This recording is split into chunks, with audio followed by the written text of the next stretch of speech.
One easy way you can fix a blister on a flat roof, coming up next.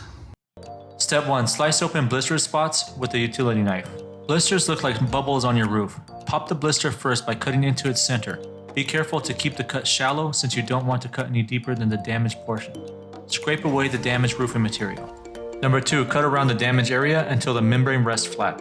For most small punctures, you can repair your roof simply by forcing sealant into them.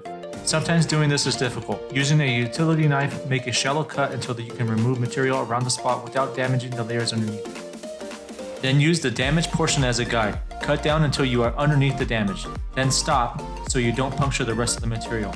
You can lift cracked areas with a trowel. If the roofing material doesn't lay flat, you should cut narrow strips around the crack until the area is flat. Number 3. Spread a layer of roofing cement with a trowel. A good roofing cement fills in and waterproofs gaps on all sorts of different types of roofs. Push a layer of cement 1/8 of an inch thick into the damaged area. Spread the cement about 6 inches beyond the damage, then smooth it out with a trowel. Step 4. Lay a piece of fiberglass mesh over the cement. Fiberglass serves as an extra waterproofing for your roof. It comes in rolls, so you will need to cut it to size.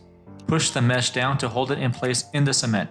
You can usually find this mesh at home improvement stores or at a local roofing supply store. Step 5. Cover the mesh with a thick layer of cement.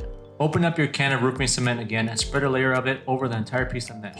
Smooth the cement flat with a trowel and add more cement as needed.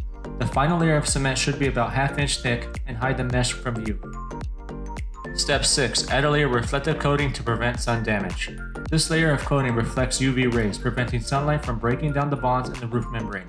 Your roof will last longer. Thanks for watching, and don't forget to like and subscribe to this channel for more videos just like this one.